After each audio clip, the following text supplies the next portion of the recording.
ಎಲ್ಲರಿಗೂ ದೇವರ ನಾಮದಲ್ಲಿ ಶುಭಾಶಯಗಳು.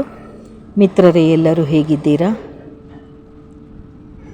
ಎಲ್ಲರೂ ದೇವರ ದಯೆಯಿಂದ ಚೆನ್ನಾಗಿದ್ದೀರಾ ಎಂದು ಭಾವಿಸುತ್ತೇನೆ. ನಾವು ಸಹ ದೇವರ ಕೃಪೆಯಿಂದ ಎಲ್ಲವೂ ಸುಗಮವಾಗಿ ಸಾಗಿದೆ ಇತ್ತ ನಾವು ಎಲ್ಲ ಚೆನ್ನಾಗಿದ್ದೇವೆ. ಯೇಸು ಕ್ರಿಸ್ತನು ನಿನ್ನೆ, ಇಂದು ಮತ್ತು ಎಂದೆಂದಿಗೂ ಒಂದೇ ಆಗಿದ್ದಾನೆ. ಬದಲಾಗದ ಯೇಸು ಬದಲಾಗುವ ಜೀವನಕ್ಕೆ ಶಾಶ್ವತ ಆಶ್ರಯ. ಅಥವಾ ಕಾಲ ಬದಲಾದರೂ ಯೇಸು ಬದಲಾಗುವುದಿಲ್ಲ. ಪ್ರಿಯ ದೇವಜನರೇ, ನಮ್ಮ ಜೀವನದಲ್ಲಿ ಎಲ್ಲವೂ ಬದಲಾಗುತ್ತಿದೆ. ಮನುಷ್ಯರು ಬದಲಾಗುತ್ತಾರೆ, ಸಂಬಂಧಗಳು ಬದಲಾಗುತ್ತವೆ, ಆರೋಗ್ಯ ಬದಲಾಗುತ್ತದೆ, ಹಣಕಾಸು ಬದಲಾಗುತ್ತದೆ, ಪರಿಸ್ಥಿತಿಗಳು ಬದಲಾಗುತ್ತವೆ. ಕೆಲವೊಮ್ಮೆ ನಮ್ಮ ಹತ್ತಿರದವರೇ ನಮ್ಮನ್ನು ಬಿಟ್ಟು ಹೋಗಬಹುದು. ಆದರೆ ಒಂದು ಸಂತೋಷದ ಸತ್ಯವೇನೆಂದರೆ, ಯೇಸು ಕ್ರಿಸ್ತನು ಎಂದಿಗೂ ಬದಲಾಗುವುದಿಲ್ಲ. ನಿನ್ನೆ ನಮ್ಮನ್ನು ಪ್ರೀತಿಸಿದ ಯೇಸು ಇಂದು ಸಹ ನಮ್ಮನ್ನು ಪ್ರೀತಿಸುತ್ತಾನೆ. ನಾಳೆಯೂ ಅದೇ ಪ್ರೀತಿಯಿಂದ ನಮ್ಮೊಂದಿಗಿರುವನು. ಇಂದು ಈ ವಾಕ್ಯದ ಮೂಲಕ ದೇವರು ನಮ್ಮ ಹೃದಯಕ್ಕೆ ಹೇಳುವುದು, ನಾನು ಬದಲಾಗುವುದಿಲ್ಲ, ನೀನು ನನ್ನ ಮೇಲೆ ಭರವಸೆ ಇಡು. ದೇವರೇ, ನಮಗೆ ತೊಂದರೆ ಕೊಡುತ್ತಿರುವಂತಹ ಎಲ್ಲ ಅಂಶಗಳನ್ನು ತೆಗೆದುಹಾಕಿ ನಿನ್ನ ಸೇವೆಯಲ್ಲಿ ಸಂಪೂರ್ಣವಾಗಿ ಭಾಗವಹಿಸುವಂತೆ ನಮಗೆ ಶಕ್ತಿಯನ್ನು ಕೊಡು ದೇವರೇ.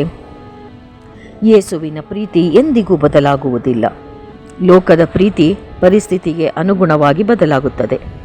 ಆದರೆ ಯೇಸುವಿನ ಪ್ರೀತಿ ನಮ್ಮ ತಪ್ಪುಗಳಿಗಿಂತ ದೊಡ್ಡದು. ನಾವು ಬಿದ್ದರೂ ಆತನು ಎತ್ತುತ್ತಾನೆ, ನಾವು ದೂರ ಹೋದರೂ ಆತನು ಕರೆಯುತ್ತಾನೆ.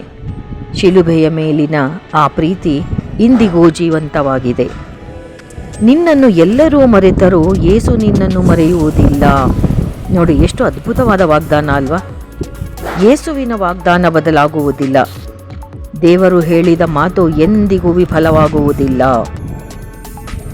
ಜನರು ಮಾತು ಕೊಟ್ಟು ಮುರಿಯಬಹುದು, ಆದರೆ ಯೇಸು ಹೇಳಿದ ಪ್ರತಿಯೊಂದು ವಾಗ್ದಾನವೂ ನೆರವೇರುತ್ತದೆ.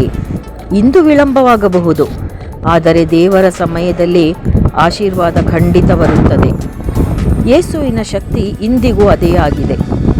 ಬೈಬಲ್ನಲ್ಲಿ ಕುರುಡರಿಗೆ ದೃಷ್ಟಿ ಕೊಟ್ಟ ಆತನೇ, ಕುಂಟರನ್ನು ನಡೆಸಿದ ಆತನೇ, ಸತ್ತವರನ್ನು ಎಬ್ಬಿಸಿದ ಆತನೇ.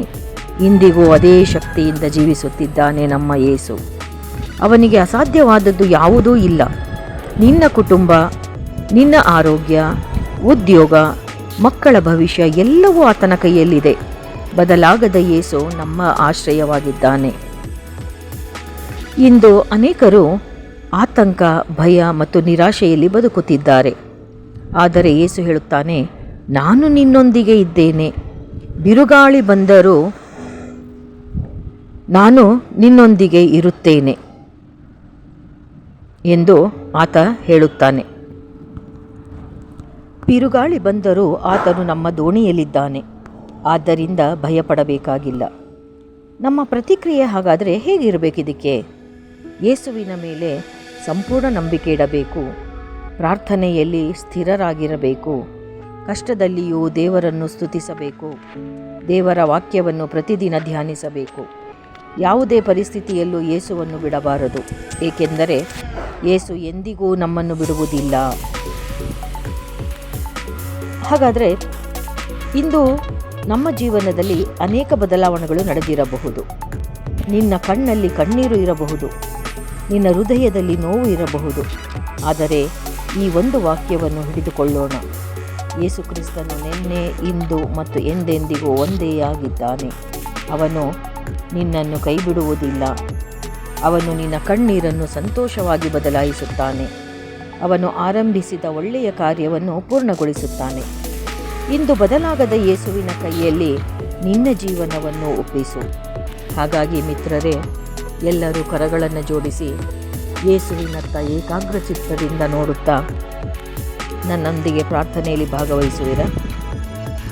ಪರಲೋಕದ ಪ್ರೀತಿಯ ತಂದೆಯೇ, ನೀನು ನಿನ್ನೆ, ಇಂದು ಮತ್ತು ಎಂದೆಂದಿಗೂ ಬದಲಾಗದ ದೇವರಾಗಿರುವುದಕ್ಕಾಗಿ ನಿನಗೆ ಸ್ತೋತ್ರ ಸಲ್ಲಿಸುತ್ತೇನೆ. ನಮ್ಮ ಜೀವನದಲ್ಲಿ ಪರಿಸ್ಥಿತಿಗಳು ಬದಲಾಗಬಹುದು, ಜನರು ಬದಲಾಗಬಹುದು, ಆದರೆ ನೀನು ಎಂದಿಗೂ ಬದಲಾಗುವುದಿಲ್ಲ ಎಂಬ ಸತ್ಯಕ್ಕಾಗಿ ನಿನಗೆ ಕೃತಜ್ಞತೆ. ಇಂದು ನಿರಾಶೆಯಲ್ಲಿರುವವರಿಗೆ ನಿರೀಕ್ಷೆಯನ್ನು ನೀಡು. ಅನಾರೋಗ್ಯದಲ್ಲಿರುವವರಿಗೆ ಗುಣಪಡಿಸುವ ಸ್ಪರ್ಶವನ್ನು ನೀಡು. ಭಯದಲ್ಲಿರುವವರಿಗೆ ಧೈರ್ಯವನ್ನು ಕೊಡು. ಕುಟುಂಬಗಳಲ್ಲಿ ಸಮಾಧಾನವನ್ನು ಉಂಟು ಮಾಡು.